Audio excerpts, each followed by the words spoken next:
it's Anne. Thank you so much for stopping by. I've been really admiring lately these little scrap notebooks that a lot of folks have been doing. I've seen them around for years actually, but I love this this whole idea of just bringing a bunch of just literal scraps, just little, things if you have to jot down one thing to remember at the grocery store or somebody's address that you have to go to next Tuesday or something like that. I mean, they're almost disposable, except they're so cute you maybe don't want to dispose of them that much. But they can be great for little journaling spots too. And I love just the sort of haphazard nature of bringing all of these different kinds of scraps together with almost no thought. It's almost like you just grabbed a bunch of scraps and, punched them together here. This particular one, and I've seen this a lot. I think most recently I saw it on Julie at Camellia Craft Designs, where she put a couple of eyelets there and then just put a little decorative tie through that. And I made one of these and I thought, oh, that's really cute. But I'll tell you one thing, if you were using this just for a scrap pad, I'm wondering if you really would want to put 2 eyelets there. And maybe I'm getting a little too precious with my supplies and not wanting to reorder if I run low on things. But I'm not certain for something that's going to be hanging around in my purse if I'm going to spend a couple of eyelets there. If it's in a journal, I absolutely would. But what if I wanted to conserve my my eyelets a little bit more? Let's look at a few different options. I think we're going to start with making one just like this, but then I'm going to get to a couple of different options that could help us use different kinds of supplies and maybe a little fewer supplies and maybe conserve our stuff a little bit. I'm not certain why I'm thinking that way, but sometimes if you feel like you're getting a little bit low on supplies, you want to kind of put the brakes on things a little bit. So might be silly, I don't know, but we're all trying to reorder things less frequently these days, aren't we? Let's start with how we make this one in case you haven't seen it elsewhere. This is the type of thing where you can really use bottom of the barrel scraps. And I've gone through a couple of books, not antique books, just contemporary novels, and I've harvested some of the pages that have even just partial blank space on them, which is the kind of thing where you could just jot something down quickly. And I've sort of stacked them up, and I think there's going to be something usable out of here. But where is my tear ruler? I usually have that at the ready. I'm just going to tear this just to make a little stack of scrap paper. And with this is not good quality paper. If stuff is printed on one side, it really shows through on the other side. So I would not consider this to be good journaling quality paper, but for a scrap pad, it's just fine. And I'm gonna stack a few of them up. I could grab them from all different kinds of sources, but right now I'm just gonna stack these up. And there's no set amount. This one has printing, that's a journal spot. I'm gonna end up being able to use almost all of those that I tore. I'll be darned, okay. There we go. This might be a few too many. Maybe I'll take some off the back and use them for something else. What is too many, really? It's not a set amount by any means. I kind of like for them to have a little bit of a firm back, because if you have it in a journal pocket or in your bag, you want something a little bit firm. And so I usually can get by just using a couple of book pages. And what I do is I take 2 and I put down one, and then the other one I put upside down. So let me see if I can demonstrate that a little bit better. I have one that's right side up there, and then I'll glue the other one to it upside down. And the point of that is that if I'm using this for the back and then I'm going to fold over to the top, our text is going to be going the correct way on both sides. So that's the logic in that. I'm going to make this just a little bit bigger, and I think I'm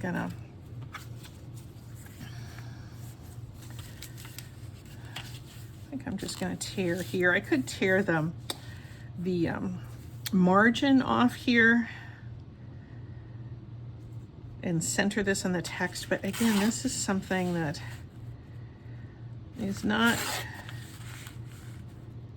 it's really not of the caliber where you want to put lots and lots of fiddly effort into it. This is something kind of down and dirty. There we go, and pull this over. That's going to be our little area to grip the little scrap sheets together. And I don't want that flap too big because we want to leave most of this paper really usable there. One thing that is kind of nice to do is to put something on for a little bit of a cover. And I have this paper that I enjoy using for that purpose. And it's just a very faint print, and it's lightweight. It's like copy paper weight or even less. And it's kind of nice to put on the front of these little scrap pads because I can write on this stuff if I want, or if I want to use it as a little bit of a cover, I can do so without a whole lot of effort. But it does make the whole thing look like it has a little bit of a dressiness to it. Not that we want to overdo it for something like this. There we go. So I sort of have those lined up. You can ink if you want. Well, maybe let me ink just a little bit. I don't mean to, whoops, there goes my crocodile, which I'm going to use in a minute.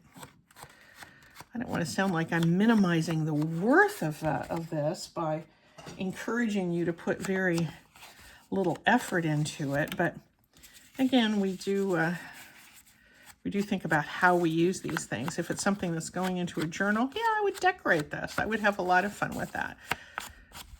But if we're just using it as a scratch pad to be sitting around our desk to remind ourselves to send that casserole recipe to Brenda, then we don't need to make it super fancy, but it can still be cute. Now, a lot of people will just run a line of sewing, like a zigzag stitch over that, and that's super cute as well. But let me I'm just going to, nope, I'm going to clamp it in the middle, and I'm going to measure here. Get another kind of ruler. This is one of the rulers. This is a Tim Holtz ruler. Again, I can't believe how much of my money Tim Holtz has, but he has the 0 in the middle there. And so you can measure out from either side, and it's super easy then to find the center and spots that are equidistant from the center. So I've got the 1-inch mark on one side, the 1/2-inch mark on the other. That looks like that's pretty well centered. There we go. So I'm going to go out 1 inch from the center and 1 inch from the center the other way. And the old crocodile Big Bite, our old friend.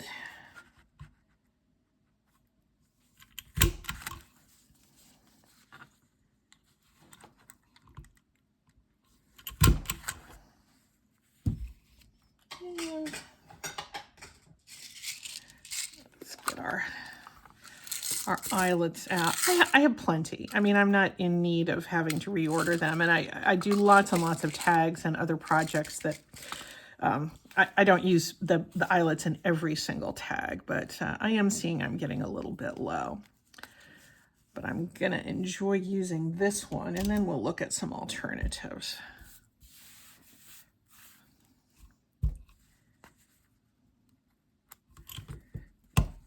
Oh, this thing is so easy to use. I think I saw it on a Black Friday sale, too, for $39 or something like that. Again, I'm not trying to convince anybody to get one, but I do think it's one of my most used tools. Let me catch that little, there we go. And this is done. Let me add just a little, I'm gonna add a little ink around the edge.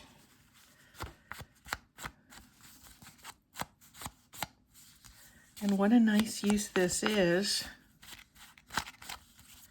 for some of that really lowly scrap paper, just anything that's blank that you can jot a note down. This would be a great use for the inside of envelopes as well, just to kind of harvest some of that paper.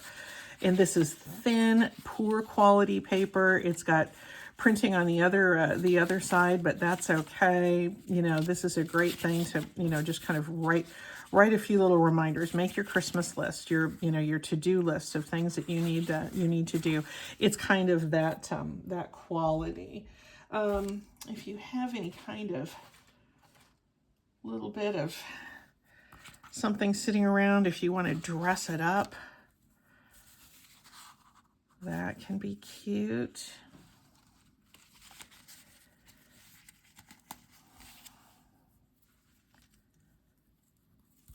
There we go. I don't even know what this was left over from, but it's the week after Thanksgiving. We know all about leftovers, don't we?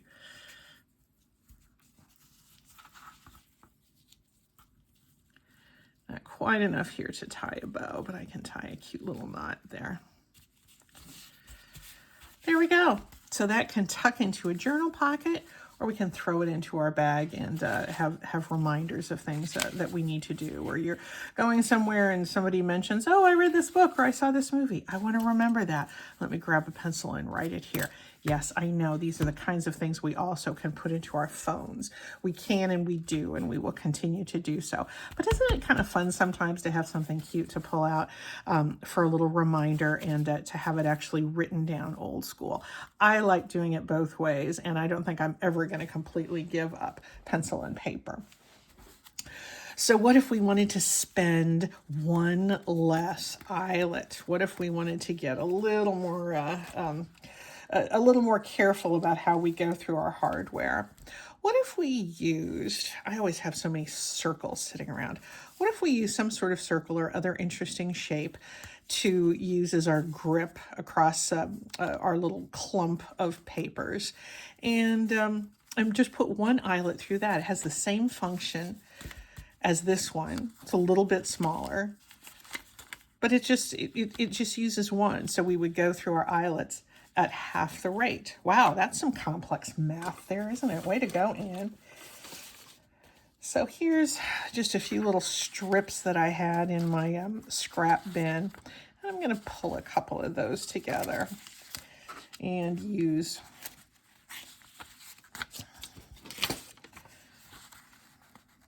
I might just leave them kind of long like this. Not even gonna worry too much about the length, although it looks like I do have some that are a little bit on the shorter side. So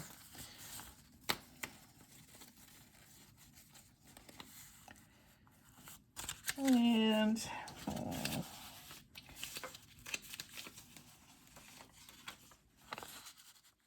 there we go. That's just a little clump. I have so many so many circles sitting around.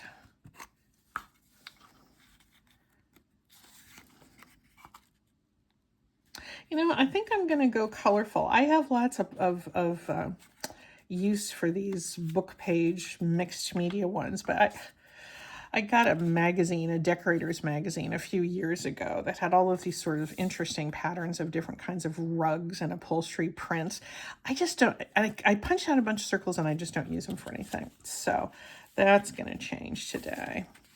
Kind of hate to cover up that names and addresses, but it wasn't doing anything for me sitting in that scrap bin, was it?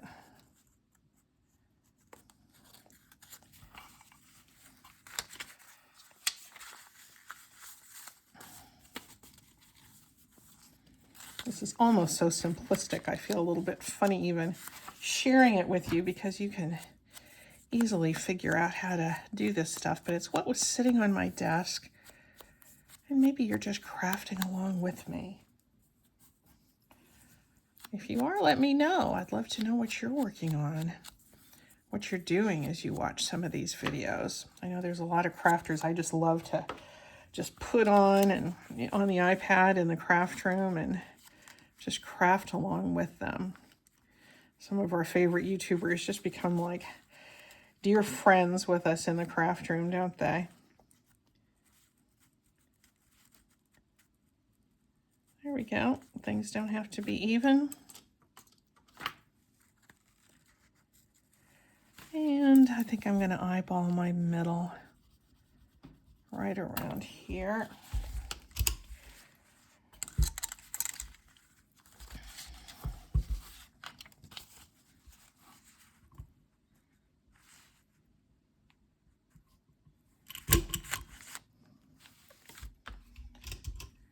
And I'm going to pull out only one eyelet.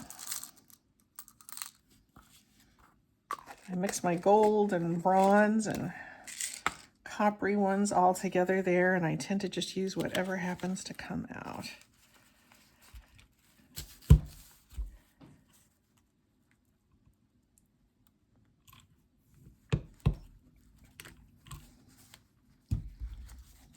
And there we go. That's easy to throw in. I might, you know, I might just go ahead and tear this off because that's going to bother me a little bit with them being super long. And you notice I didn't put any kind of backing or anything on this. It's just the flimsy paper all the way through. Super, super handy.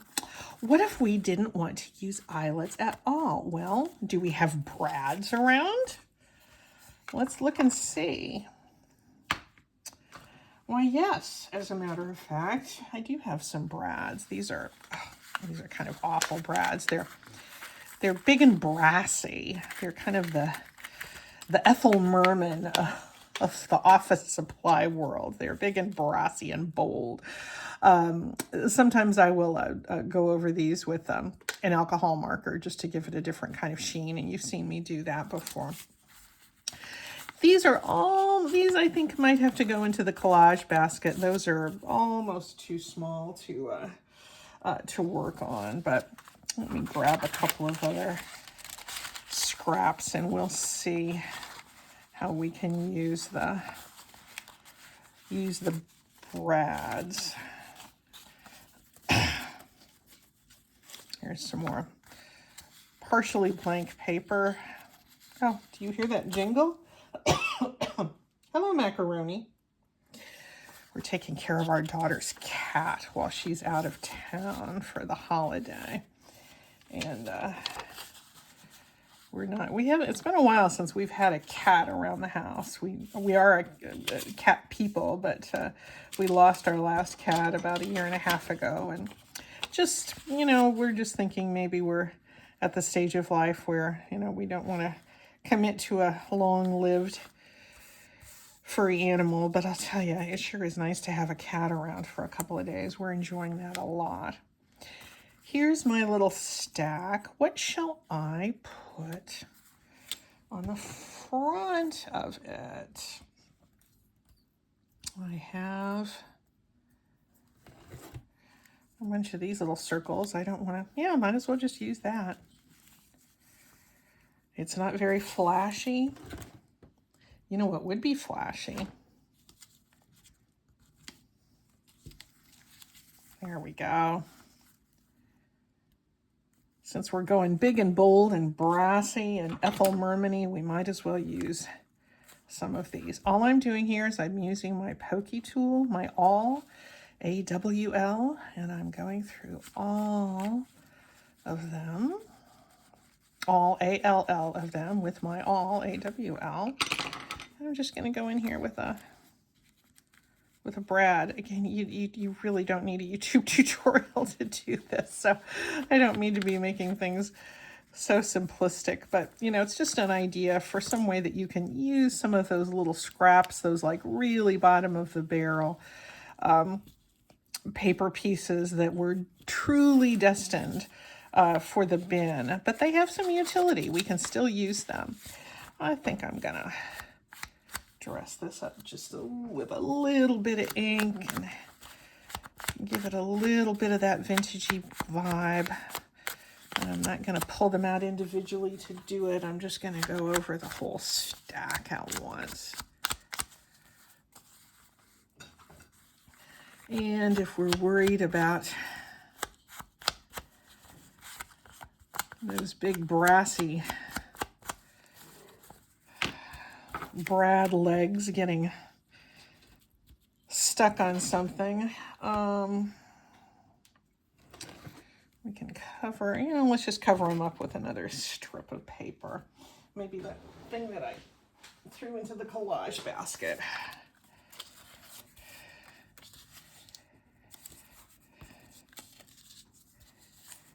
There we go.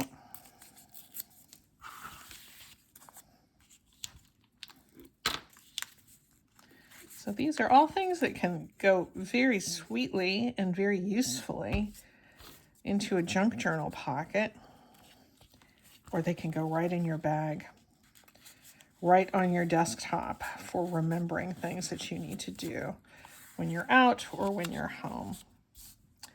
That's it. This is not a very complicated project at all, but it's just a nice way to kind of remember ways that that you can use some of those little things, and you know, we don't have to take the A-list top shelf scraps for every project. We can kind of scrape up some of the bottom of the barrel too. These are some really little small ones. I think I made this yesterday with some of the offcuts from some of these other things, but anyway, there we go, guys. And I hope you have fun making these little scrappy notebooks for either in your journal or just in your life. Thanks a lot. Bye-bye.